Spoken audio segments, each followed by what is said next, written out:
ሰው አጣው ይላል። ምን አጣ? የ600 ብር ጫት እየቃመ 600 ብር ጥብስ እየበላ 1200 ብር ወጪ እያወጣ አጣው ይላል እንዴ? በጠረባ የሚጣል ጫት እየገዛ ምንድን ነው ያጣው? ቁም ሳጥናችን ሙሉ አይደል እንዴ? ጠቦ እኮ ቁም ሳጥን እየቀየርን አይደለም እንዴ? የትኛውን ልብስ ልልበስ እያልን እኮ ስንት ሸሚዝ እየመረጥን አይደለም? ምንም አልጎደለም። ምን ጎደለ? ልብ ጠበበች እቺ ጠበበች። የኔ ያንተ እናት እኮ በሁለት ክፍል ነው ያሳደጉን። በሁለት ክፍል በጣም ሰፊው የሚባለው 9 ሆነው ነው ያሳደጉን። ቀልብ ሰፊ ስለነበረ ቤቱም ሰፊ ነው የሚመስልን። አሁን 11 ክፍል ይሰራል። አንድ ቀን ተሰግዶበት አያውቅም። ባክ እንደ 2 ክፍል ደግሞ ሊጨምር ነው ይላል። ለምን ሲል እኔማ አላውቀውም ይላል። እሱም አያውቀውም እኮ ጠቧል። ለምን? ቀልቡ ጠቧል። ይሄ ለራስ ብቻ የሚለውን ነገር በጣም ከመብዛቱ የተነሳ ይሄን አክል ተቸግረን እንጂ እናቶቻችን ያሳደጉን እኮ በልተው ሳይሆን ሳይበሉ ነው። ባሎቻቸውን አጥግበው ነበር የሚሸኙት። ቂቤ ለባል ነበር የሚቀርበው። ዛሬ ግን የሌለ ነገር የለም። በእግር የሚሄድ ተማሪ የለ፣ በሰርቪስ ነው የሚሄደው። መንገድ ላይ ሽንት ቤት የሚጠቀም የለ፣ ፓምፐርስ ጨርሷል። ስንት ብር? ምን የቀረው ነገር አለ? ሩዝ ይሰራል ወይስ መኮሮኒ ይሰራል? ኢንዶሚ ይሰራል ተብሎ ነው ትምህርት ቤት የምንሸኘው። ምንም የጎደለ የለም። ቀልብ ጎደላ፣ ቀልብ ጎደለ። ትላንት ብርቅ የነበረው ዶሮ የሚበሉት ለእናቶቻችንና ለአባቶቻችን ወይም ለአባቶቻችን ብቻ ነበር። ምንም የለም። ለእኔ ስንል ለወንድሜ ሳንል ስንቀር አላህም ለእኛ የሚያመጣልን ነገር እየጠበበብን ይመጣል። የወንድም ህመም እየታመምክ ስትመጣ አላህ ላንተ ይደርስልሃል። ኢርሐሙ መን ፊል አርድ የርሐሙኩም መን ፊስ ሰማ። መሬት ላለው ሰው ዘኑ፣ የሰማው ጌታ ያዝንላችኋል ነው ያሉት ነቢያችን ሰለላሁ ዐለይሂ ወሰለም። ስለዚህ የጠበበው ቀልባችን ነው። የተከበረ ወንድማችንን ስሙን አንስተን ስሙን ዘልፈን አሉባልታ ውስጥ ገብተን መርዳት ማገዝ ነበር የተነገረን። ካጠገቡ መቆም ነበር፣ ማድመጥ ነበር፣ አብሽር ማለት ነበር፣ አይዞ ማለት ነበረ። የአንድ ወንድም መገለጫ ይሄን ነው። እንደው ትንሽ እንደው 50 ሺህ ብር አለብኝ 90 ሺህ ብር አለብኝ ብለህ አንተ እንደው ቀድሜ ብሞት እኔ ይሄን 50 ሺህ ብር የሚከፍልልኝ ወይ 100 ሺህ ብር የሚከፍልልኝ ጓደኛ አለኝ ብለህ ብታስብ በጣም ከባድ ነው። በጣም ከባድ። ጀናዛዬ ከመታጠቡ በፊት ይሄን ብር የሚከፍልልኝ አለ የምትለው ሰው ካለ ማሻአላህ አንተ ጥሩ ጓደኛ አለ። ይሄን ነው ማሰብ ያለብን። ከተዛዘንን ዝናቡም እየዘነበ ነው ማሻአላህ፣ ፀሐዩም እየወጣ ነው ማሻአላህ፣ ምንም የጎደለ የለም። አየሩም የው ንፋሱ አለ፣ ኬክ የሆነ አየር አለን። የትኛውም ሀገር ሲመጣ የሚበላት እንደ ምግብ የሚጣፍጣት አየር አለን። ግን ከእንደገና አየሩ የምናበላሸው እኛ ስለሆነ ነው። አየሩ በምን ይበላሻል? በወንጀል ይበላሻል። በመካከላችን ባለመተዛዘን ይበላሻል። እኛ ግን ከተዛዘንን አላህ ያዝንልናል።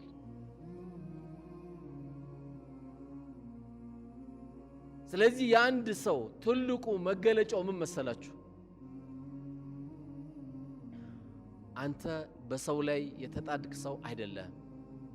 ማ የልፊዙ ሚን ቀውሊን ኢላ ለደይሂ ረቂቡን አቲድ ነው። የሚቆጣጠሩ 2 መላእክቶች አሉ፣ ረቂብና አቲድ የሚባሉ አሉ። ይቆጣጠሩታል። አንተ በሰውዬ ላይ የቆምክ ትራፊክም አይደለም። አላህ የተሳሰበው። የማንም ሰው ስም አታንሳ። በማንም ሰው ጓዳ አትግባ። እነዛ የሚኖሩት ሚሊዮነር አሉ፣ ምን አገባ ይኖሩ። እዛች ጋር ደግሞ በጣም አስገራሚ ከቦቆሎ ያላለፉና ደግሞ ከሽምብራ ያላለፉ አሉ። በቃ አይመለከትም። ከቻልክ ሄደርዳቸው፣ ካልቻልክ ሌላ ነገር ውስጥ አትግባ። እዛ ጋር ደግሞ ምስኪን ሲሆኑ አላህ ጠልቷቸው አይደለም። እዛ ጋር በጣም ሚሊዮነር ሲሆኑ ደግሞ አላህ ወዷቸው እንዳይመስላችሁ። ሁለቱም የጥላቻና የውዴታ ግዴታ አይደለም። ምክንያቱም አንዳንዶቻችን ምን እንሳሳታለን። እንትና እኮ አላህ ወደዳቸው፣ አዘነበባቸው፣ ለቀቀባቸው አይደለም እንለው። ለቀቀባቸው አንተ ማሻአላህ ትላለህ። አንተ አላወቅም እንጂ የውመል ቂያማ እሳት ይሆናል የተሸከሙት። ስንት ቤት አስለቅሰው ያን ብር እንዳመጡት አላህ ነው የሚያውቀው፣ አንተ አታውቀው።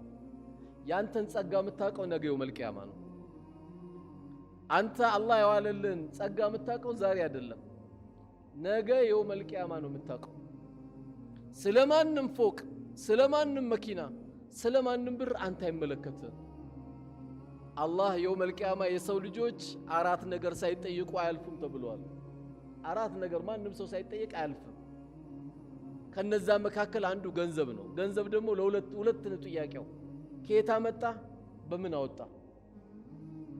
ከየት አወጣ? በምን አወጣ? አሁን ይህን ጥያቄ እንዴት ይመልሳል ሰው ልጅ? ይሄ ከባድ ነገር ነው።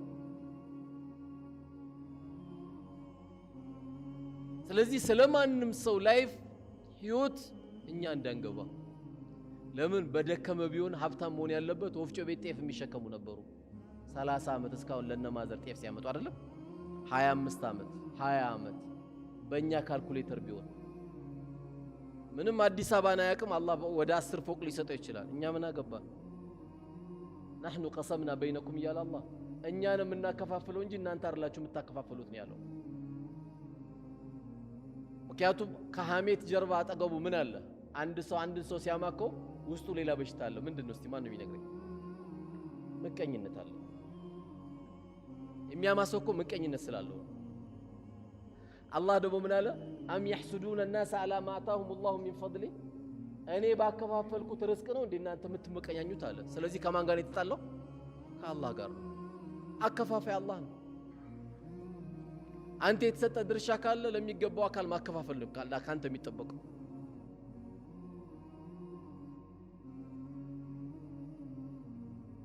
ስለዚህ አላህ ለተለያየ ባሪያ የፈለገው ሊሰጥ ይችላል። ላመነውም ላላመነውም፣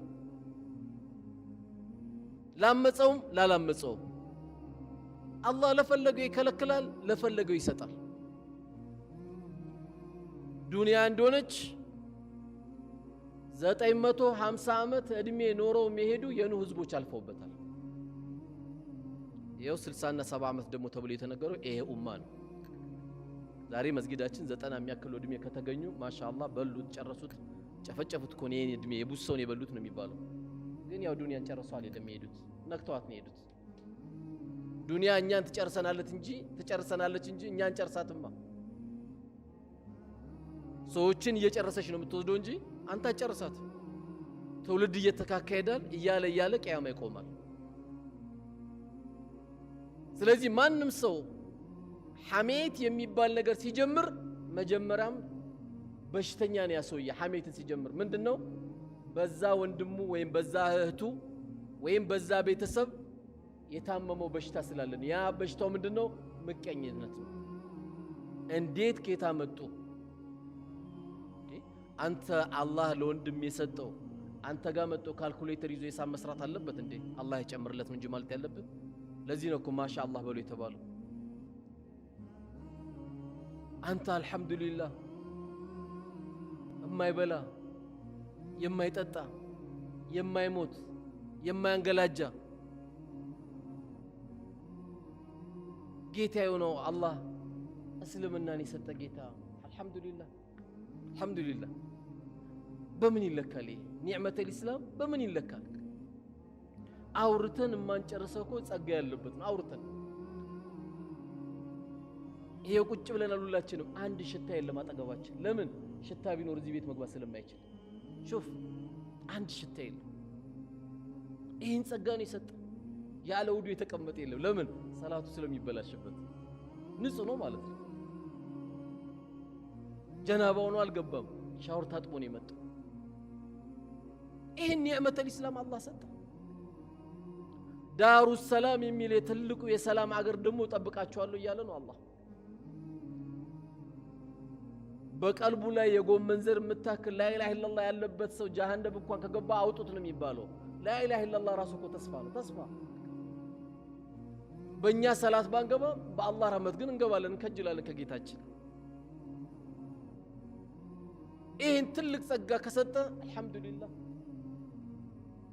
ለምን? አንተ ፈርማ አይደለም ኢስላምን አላህ የሰጠ። አላህ መርጦ ነው እስልምናን የሰጠ። ይህንን ጸጋ ሲሰጠን በወንድሞቻችን ላይ መመቅኘት አናቆም አንዳንዴ እንትና ምን ሆነ እንትና ምን ሆነች ለምን ታመመች ተብሎ እኮ ከስራ ውጭ የሆኑ ሰዎች አሉ በመቀኛ ከዛም ከጠንቋይ ከዚህ ከአድባር ከዚህ ከቆሌ ከጅኒ ያርገው አስተብትበው አፍዝዘው አልጋ ላይ ጣሉት ሰው እኮ ስንት አለ አንድ ማህበረሰብ በሰላም እንዳይኖር ከሚያደርጉ አንዱ ጠንቋይ ነው በየመንደሩ ተደብቆ ይኖራል ሰዎች ሲያያቸው ሸኾች ይሏቸዋል አጭበርባሪ ሸኽ ትዳርን የበተነ ምን የመሰለ የሚሯሯጥ የነበረው ልጅ አፍዝዞ ያስቀመጠ በሚበላ ሰጠውት በሚጠጣ ሰጠውት በልብሱ ቋጥረውበት ስንቱን ከስራ ያወጣዋል ከማን ጋር ተባብሮ እዛ ሲሰራ የተበሳጨበት ጎረምሳ ለምቀኛው ያ ምቀኛ ጠንቋይ ቤት ሄዶ አሰርቶበት ነው ስንቱ ከስራ ይወጣል በርግጥም ላስፈራራ አይደለም የዚህ መድኃኒት ሰደቃ ነው የዚህ መድኃኒት ሰደቃ ነው አንተ ቶሎ ሸቀል ስታደርግ ቶሎ አቢሲኒያ አትሩጥ ቶሎ ዳሽን አትሩጥ አሮጊት ጋር ሩጥ የቲም ጋር ሩጥ ሚስኪን ጋር ሩጥ እዛ ሄዳ አስመዝግብ እናትን ደበቅ አድርገህ ስጣት አባትን ሄደ ደበቅ አድርገህ ስጠው ሸቀል ስታደርግ ቶሎ ሰው የሚሮጠው ቶሎ በል በዚህ አካውንት አስገባልኝ አትበል ከዛች አካውንት በእጅ ደሞ አውጣ የሆኑ ሰዎች ሄደ ዘይራቸው አንተና አላህ ብቻ የምታውቃቸው ሄዳ አንኳክተ ብትችል ፊትን ሸፈነ ምክንያቱም ለነሱ መስጠት ኩራት አይደለም ስጦታ ነው ያ የተንሻፈፈች ጫማ ምትለብስ አሮጊት ካለች ያ የተንሻፈፈች ምንም ልብስ የሌላት አክስት ካለች ኃይለኛ ዝግ እንደዘጋ እሷ ጋር ሩጥ አክስትም እናትህ ናት ይህን ካረክ የዓለም ህዝብ ሁሉ ምቀኛ ሆኖ ጀማ በግሩፕ ቢመጡ ሰላማዊ ሰልፍ በአንተ ላይ ቢመጡ والله يقولوا إن الناس لو اجتمع على أن ينفعوك بشيء لم ينفعوك إلا بشيء قد كتب الله عليك የሰው ልጆች ሁሉ አንተን ንጉዳ ብለው ተሰባስበው ቢመጡብ አላህ ትጎዳለህ ብሎ ካልጻፈ ማንንም አይጎዳም ማንንም አይጎዳም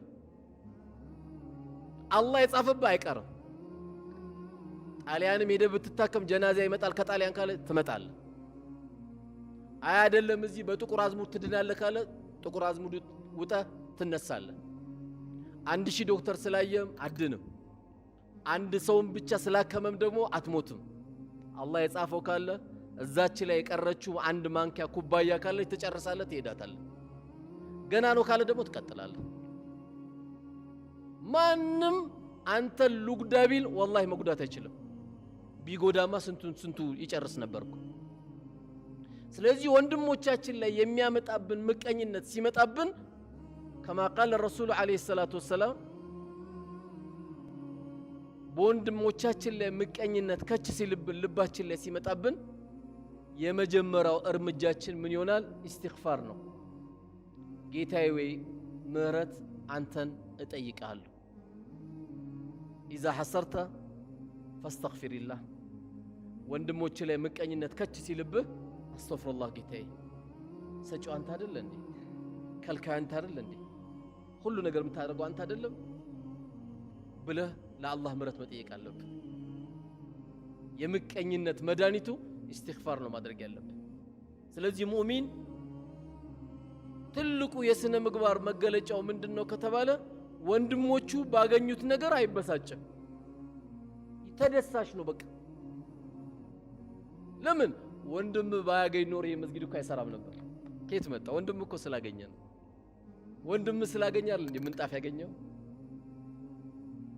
ወንድማችን እኮ ስላለ ነው እኮ አምፖል ያማረ የተሰካለን እንዲ ኑር ሆነ መስጠት ወንድም ስላገኘ ነው በወንድሞቹ ማግኘት የሚበሳጭ ካለ ትልቅ የዘቀጠ የስነ ምግባር ብልሽት አለበት ወንድማችን ላይ ማለት ነው ስለዚህ የዛሬው ትልቁ ርዕሳችን ሰዎች ወሬ ያቀባብላሉ ሐሜትን ይጨምራሉ ውስጣቸው ግን ምቀኝነትን ይዘው ነው በወንድሞቻችን ላይ መመቅኘት የለብንም ለዚህ ነው ነብያችን ሰለላሁ ዐለይሂ ወሰለም በሁለት ነገር በስተቀር መመቅኘት አይበቃም ነው ያሉት በሁለት ነገር በስተቀር መመቅኘት አይበቃም አሁን ይሄን መስጊድ የሰራው ሰውዬ ሁሌ ሐሲዱ ብንሆን አጅር አለ የዚህ ሰውዬ ይሄን መስጊድ ያሰበው የገነባው ገንዘቡን የሰጠው ሰው ሁሌ ምቀኛ መሆን ትችላለህ። እንዴት ነው ምቀኛ መሆን? ገንዘቡን ያጥፋበት እንድትልኩ አይደለም። ያ አላህ ገንዘብ ከሰጠኝ ላይ ቀር እንደዚህ የሚሰራ የሆኑ ቤተሰቦችን የሚያበላ የሚያጠጣ እንዳይጨነቁ የሚያደርግ ሰው ካየህ ደግሞ ምን ትላለህ? እንደው ያ አላህ እኔም ገንዘብ ሰጠኝ ቤተሰቦቼ እንደዚህ ረሃብ አረኳቸው እንዲህ ባስደሰትኳቸው ጌታዬ፣ እንደ ወንድሞቼ እንድሬ ሱቅ ከፍቼላቸው ቤት ሰርቼላቸው ለቤት ዘመዶቼ ትልቅ ነገር እንደው እንድሰራ ብትል ችግር የለውም። ይሄ የተፈቀደ ምቀኝነት ነው። ምቀኝነቱ ግን ምንድነው? እኛንም አላህ የዛ ጸጋ ባለቤት እንዲያደርገን ነው እንጂ ያ ሰው እንዲጠፋ አይደለም። መልካም ነገር ሲሰራ በኸይር ነገር ሁሉ ያመልጠው። ያው በኢትዮጵያ ዳዋ መልካም ነገር የሚመርጣቸው ጥቂት ሰዎች ናቸው። ገንዘብ በደንብ አለ፣ የሚመርጣቸው ግን ከ105% አይሞሉም። ለሾና ለፉከራ ሚሊዮን ብር ሲያወጡ ታያቸዋል። ለመስጊድ ሲባል ያንቋቸዋል። ወንድም ታመመ ያንቋል። እንኳን ገንዘቡን ሊያወጣ ወንድሙ ታሞ ቢዚ ነኝ ነው የሚለው። አልዘየርከውም? ወላሂ ቢዚ ነኝ ይላል። ለወንድሙ ቢዚ የሚሆን ሰው አለ። ሄዶ አሸታ አድርጎት ሐኪም ቤት ወስዶ ትሪት አድርጎት ማድረግ ሲገባው ለመዘየር የሚቸገር አለ። ቢዚ ነኝ ይላል። ይሄውን ዱንያ ይሄን ነው የምንቀናበት እኛ። ሰውን በትክክለኛ የምንቀናበት ሰው ማን ነው? እንደው ስንት ቀን ይሄን መስጊድ የሰራ ሰው ቀንተንበታል? ስንት ሰዎችን ያዳነ ሰው የቀናንበት ሰው አለ? የለም። የኛ ቀናታችን ምንድነው? አስፋልት ዳር ስናይ 2021 መኪና ያዘ ሰው ካየ በቃ ከላይ አይቀረን፣ ጎማ አይቀረን፣ ስፖኪው አይቀረን፣ እሱን ነው የምናየው። ባለ መኪናውም አላህ ይዘንለት ከየት እንዳመጣ እሱ ነው አላህ ነው የሚያውቁት፣ እኛ እናውቀው። በዚህ አልነበር የምትቀነው። ለሰው የኖረ ሰው ካለ እዚህ ሰውዬ ላይ ነው መቅናት ያለባችሁ። ወላሂ የእውነት የሚቀናበት ሁሌ የኡማው ጉዳይ የሚያሳስበው እንኳን አሁን እኛ መስጊድ ውስጥ የምናወራ ይቅርና አጠገባችን የክርስትና እምነት ያለው ሰው እንኳን ካለ በጣም ከቸገረው እኛ እያለን እኮ ወላሂ መቸገርኩ የለበትም። ለምን ይርበዋል? ማን ነው የፈቀደልን? ስለ ሙስሊም እኮ አይደለም እኔ እያወራሁ ያለሁት።